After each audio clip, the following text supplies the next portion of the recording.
Judges will now introduce themselves. Good morning. My name is Molly Russell. I'm an attorney with Legal Aid of West Virginia, and I specialize in domestic violence law. And this is the first time I'm judging the national competition for We the People.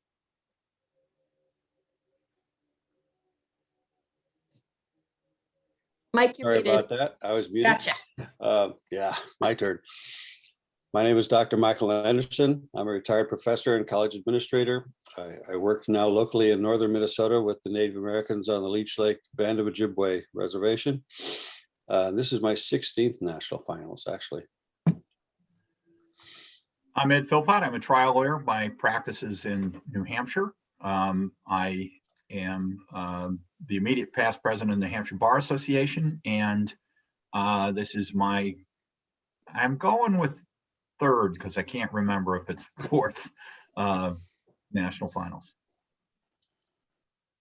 All right, excellent. And you all are the New York team?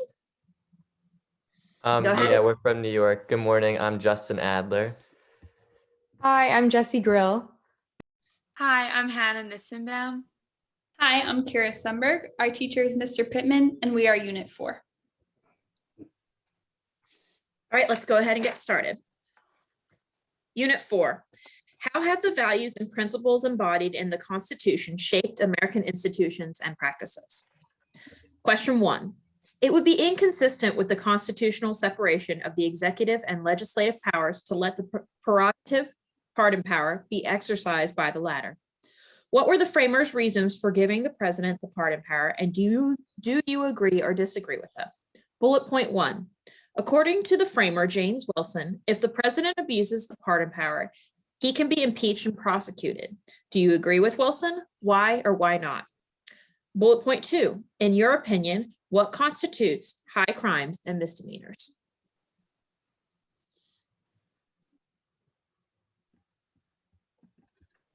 Okay.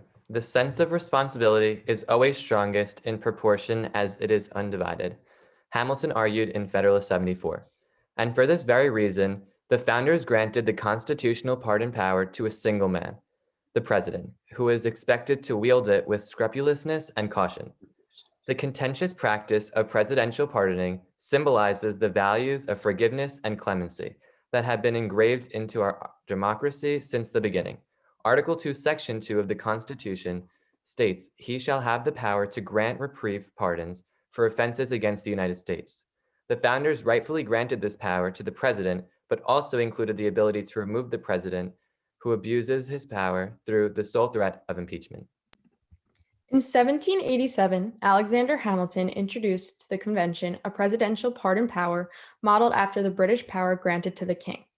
This process was created to restore equanimity of the Commonwealth in times of rebellion and to dismiss fears of potential political corruption and unequitable treatment within the criminal justice system. When exercised with these foundations, pardoning is necessary to upholding fundamental principles and ideals. We entrust our president to abide by an implicit honor code and pardon those who are deserving of forgiveness and will do right by the American people. As stated by Voltaire, we are full of weakness and errors. Let us mutually pardon each other for our follies. It is the first law of nature. In 1795, George Washington issued the first presidential pardon by excusing 2 Pennsylvania men sentenced to death for treason after participating in the Whiskey Rebellion. Pardoning these men put an end to civic disruptions. In more recent history, President Clinton utilized his power to correct the wrongs of the justice system when he pardoned Patty Hearst in 2001. Hearst gained publicity when she was kidnapped and assaulted by Symbionese Liberation Army and forced to commit crimes. President Clinton granted her pardon, demonstrating the ideals of justice and mercy. Given the potential to abuse or misuse the pardon, James Wilson believes if the president abuses the pardon power, he can be impeached. We agree with Wilson and accept that this may be one of the most difficult impeachment cases to bring and convict.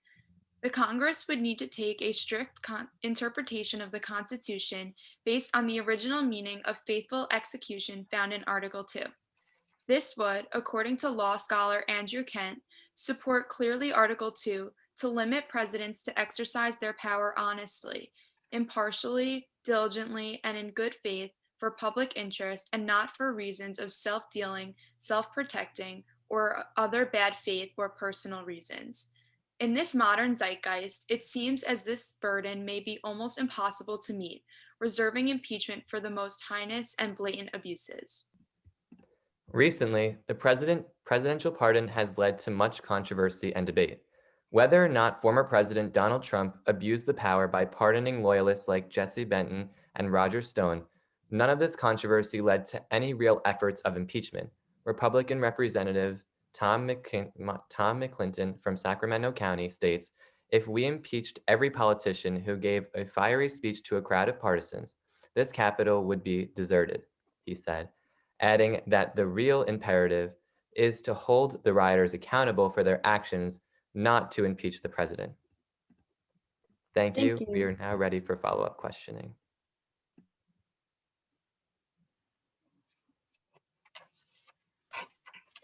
Okay, so even in the interest, or even when you find that a president is, like President Trump is doing some self-dealing with Mr. Stone or perhaps Mr. Manafort, but the public interest or the public approval is still so high with the president, does that make impeachment a viable option? So to start, public opinion definitely does lean towards impeachment, especially based off of the Capitol riots and all those things. But with all the partisan disruption in Congress right now, even with the president abusing a pardon, with the Jesse Benton, all that stuff, public opinion may not be strong enough if the Constitution doesn't necessarily state that the president did anything wrong, considering the rules and regulations of a pardon isn't necessarily inscribed within the Constitution. To add on to what my colleague Justin just said, although the public opinion is extremely important and we are supposed to follow the faithful execution mentioned in Article 2, impeachment trials are held in a legal stance. So if there's no legal evidence, a president is not able to be impeached. What about the impact of impeachment on a one-term president? So as we saw with President Trump, who was a one-term president, I think the impeachment definitely took a toll on his image and definitely reflected in the 2020 presidential election. To add on to what my colleague Justin said, going off the President Trump example, because he was impeached not only once but tried for twice, this kind of hurt his image with the public and cost him the results of the 2020 election. So do you think that elections constitute a viable check on the pardon power? I definitely think that the impeachment is a big check on the president. Having the threat of being removed from office and being found to have your image, as we just said, your image is definitely tainted by being impeached.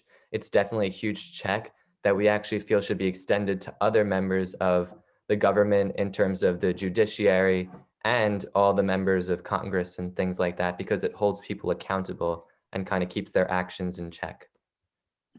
Hello. Early on, you used the term scruples, which comes out of Hamilton, I believe. And then you use the term implicit honor code. What is the honor code in your opinion? Let's not have it be implicit. Tell us what it is. In my opinion, the honor code is using the pardoning power to uphold the justice system and prevent for unequal treatment of different races, genders, and economic standpoints. To go off my colleague Jesse, I believe that the founders believed that the pardon power should be used as a tool to overlook the faults in our justice system. And I believe the honor code is using the pardon power for the use of the justice system and the wrongs where we have gone, not for allies or, for example, President Clinton using his half brother as one of his pardons. So if these code of ethics and values and an honor code is implied somewhere within this process, make a case for their insurrection speech by former President Trump being a violation of the honor code. So what happened and the insurrection is definitely a violation of the honor code, because to go back into history, this whole power of pardon was based off of the British power, which they called the prerogative of mercy. And that definitely embodies what the power is supposed to be used for to grant mercy and to grant second chances to people. And yet President Trump and this whole insurrection, it's such a violation of what a president's supposed to do. It's kind of like taking advantage of this great power that was given to the president. So the senator who spoke publicly and said that we would have an empty Congress, this rises above to the point where he should be impeached for it?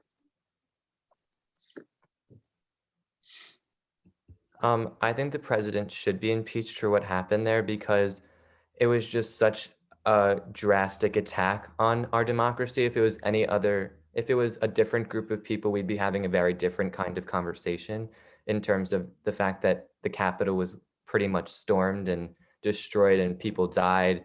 I just think that it is an impeachable offense. However, as I said before, it's important to keep in mind that there are certain regulations that are involved in the Constitution and that are not. So it definitely needs to be a case based on morality and in terms of, how appeal to emotion. Thank To you. add on, It's okay. To add on to what my colleague Justin just said, many people use the argument that the presidency was almost ending, but it's imperative that even if a president is leaving office, we need to make sure that they are still held accountable for their actions and for the breaking of this moral code. So is the misuse of a pardon power a high crime and misdemeanor in your opinion? Or misdemeanor, I should say. Yes, the abuse of a pardon power is definitely an impeachable offense, considering the great that it can do, the fact that it's supposed to be this thing where you can help people, and the fact that you're not using it faithfully can definitely be impeachable as long as it's an appeal to emotion. I agree with my colleague Justin. I think that the misuse of the pardon power is a high crime and misdemeanor because the pardon power was meant to grant clemency and forgiveness to those who deserve it. And by using the pardon power to pardon your allies instead of pardoning those who deserve that forgiveness, I believe is considered a high crime. And to add a little context, a high crime and misdemeanor is just misconduct by an official, and I think that this perfectly fits into that category. Thank you. Thank you. If there are improper pardons, the president is a lame duck, is impeachment the correct answer? As I think my colleague Hannah said earlier, or Jesse maybe, even though a president is on its way out, even if it is a lame duck president, I think it's important to hold the highest office accountable, as everybody, including Americans and people overseas, look to us as leaders and are looking at us with, bright eyes, and we have to set an example for people in ways to act. So was Bill Clinton, should he have been impeached for pardoning his brother? Oh, we'll just have to wait for posterity to answer that question. We're out of time. Okay. So first of all, great job. Congratulations. I'm going to go through a couple things here. I liked your historical context that you gave for a past pardon to the Whiskey Rebellion up to a Clinton. I enjoyed hearing the evolution, basically, of a pardon. I thought you gave a great explanation about how an election could be a viable option for pardon power, how it it could affect an outcome. And we didn't get the chance to get to it, but it really makes me think, what's going to happen in 2024? Is it going to matter? Should he have pardoned the Tiger King? Remains unknown. The only suggestion for improvement that I have is I would like to hear more from everyone. Just a little bit more balanced, a little bit more equal. I know that you all know the content and you know it well, but I'd like to hear from, have it dispersed a little bit more. But overall, excellent job, everyone. Okay, I'll go next. I thought you had some very interesting references. I was happy to hear you talk about the prerogative of mercy, because the pardon power does derive from that power that King George had, and what the framers did was they put some guardrails, if you will, around it by talking about high crimes and misdemeanors. And I think you did a good job handling the political aspect of that, and the fact that there are, certain political pardons. And I think it's also interesting that you acknowledge in your conversations, or even assume that the misuse of the pardon is in and of itself an impeachable offense. And then you tied that up with not being reelected. So all in all, a good job, and thank you very much. Yeah, I took you down a long highway there. I don't know if I should apologize for it or not, but I like to try to connect things like the implicit honor code with things that are actually happening, like the insurrection speech. I mean, and you were able to bring in some other examples that helped me think about that. For example, Clinton and Patty Hearst, Clinton and her brother. Those were things, I mean, how do you weigh an ethical problem like that? So is the Clinton pardoning of his brother the same as President Trump's insurrection speech? They're both ethical issues. He didn't really violate any laws by doing so, but he was, it's questionable. So I'm glad you were able to struggle with those things. And then you made a decision that you agreed with Wilson about strict interpretation and faithful execution. You took a stand. That was good. But it is always going to be tough when we're trying to base our decisions on an honor code, because one person's honor is not the same as another's. But I thought you did a good job wrestling with it. And I actually forgot that Patty Hearst was pardoned. So thanks for jogging my memory. Good job. Thank you, guys. All right, we'd like to congratulate the students for their effort this morning and participation.